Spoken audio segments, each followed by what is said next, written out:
So let me get this straight. She and her family flee war-torn Somalia, where 500,000 are killed during a civil war, then sent to a refugee camp in Kenya for 4 years. They are then resettled by our government in Virginia to enjoy the cornucopia of rights, privileges, and benefits the United States offers.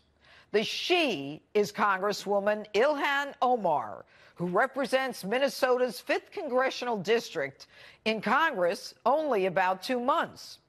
But she's gotten attention far beyond Washington for her anti-Semitism.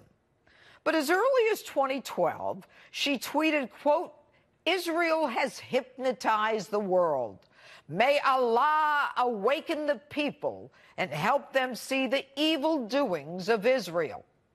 Now, after an uproar in her home state, she apologized, pledging to learn more about anti-Semitism. Apparently, she did not. Once in Congress, she continued with her hate-filled anti-Semitic, anti-Israel tropes. First, in defending the BDS, or Boycott, Divest, and Sanction movement, calling for the boycott of events in Israel, and even for the eradication of Israel because of their so-called oppression of Palestine. Shortly thereafter, she tweets, "It's all about the Benjamins, baby." The Benjamins, of course, a clear reference to the $100 bill. Shortly after that, she continues her hate-filled rants, accusing another Democrat congresswoman of having a dual loyalty, pledging allegiance to Israel. She is clever, though, responding with, quote, "I am told I am anti-American if I am not pro-Israel," close quote. The House knew it had to take action. And after a week of chaos on the part of House members trying to figure out if Omar should be reprimanded, identified by name, as well as removed from the powerful Foreign Relations Committee, Speaker Pelosi comes out with a watered-down, dumb, disappointing resolution that neither condemns Omar nor mentions her name. A simple, "We shouldn't hate each other." I don't think our colleague is anti-Semitic. I think she has a different experience in the use of words, doesn't understand that some of them are fraught with meaning that she didn't realize. Nancy, she speaks perfect English. She graduated from a college in the United States. You say she doesn't understand the words? Are you saying she's stupid? That she doesn't understand? Then what the hell is she doing on the prestigious Foreign Relations Committee? She speaks fluently, using tropes which are figurative and metaphorical, understanding that those words create powerful images and verbal ironies. She is far from stupid. She is clear and pointed in her hatred. Her comments only critical of Jews and Israel, not Italy, not Morocco, not North Korea, Israel. Now, the fact that you didn't have the backbone, grit, or gumption to draft a resolution that included her name tells me you're the stupid one. And if you don't understand, let me explain. Omar got you and all your pals to draft a watered-down resolution with a message we all learned in first grade. Don't hate anybody. Really? That took you bozos a week in the House?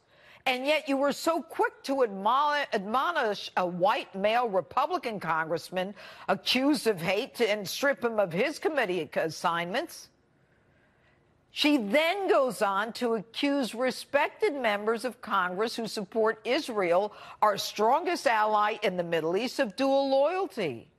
What she's doing, Nancy, is starting a movement to shut down pro-Israel speech, making it politically incorrect.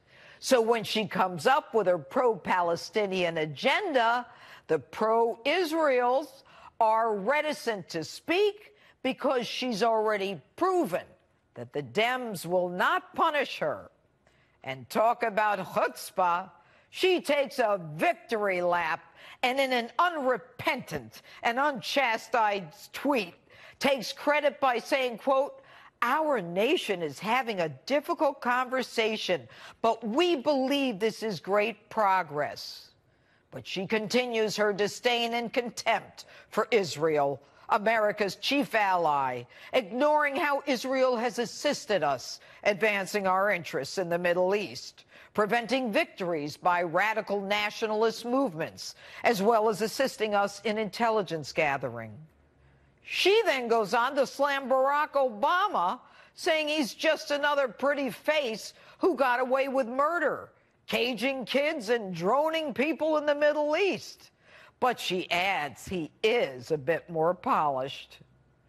My question, why the disdain for the government of the country that saved you and your family after you lived in a tent in Kenya for 4 years? Why the scorn? And as the Democrats scramble to forgive, rationalize, and give a pass to a freshman in Congress, the joke is on you, Nancy.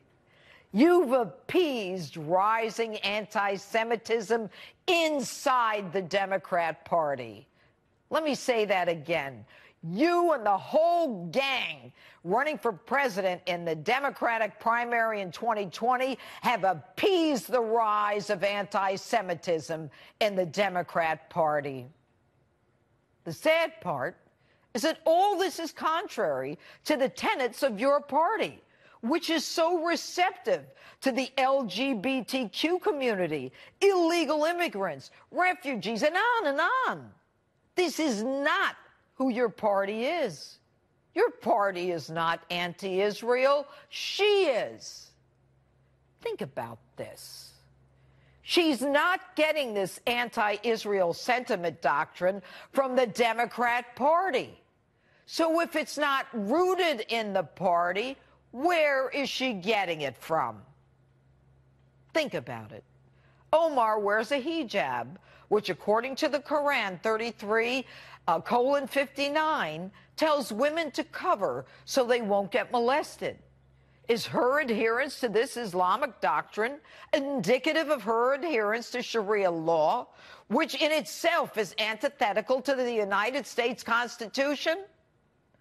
I don't have to tell you, Nancy, Jews have been persecuted almost from the beginning of time, when they were forced out of Egypt, to the 6 million killed in the Holocaust, and now we are witnessing the rise of anti-Semitism in Europe, where incidents are up 74% in the last year alone in France, where Jewish cemeteries are regularly desecrated with swastikas, and people relay the common tropes of Jews with too much money and influence. We all know how it starts. It starts that way. Hate is hate. Hate leads to violence, and violence leads to retaliation, which then leads to unrest and worse. Yes, Nancy, it's all about hating Israel to promote the cause of Palestine. President Trump was right when he said the Democrat Party is now the anti-Israel party. And don't forget, Nancy, history has proven over and over, when you appease anti-Semitic sentiment, the worst happens. And in your case, Nancy, the danger for you is that your appeasing this behavior will lead to your removal as Speaker. And the Democrats, now controlled by socialists and anti-Semites, will lose the presidency in 2020.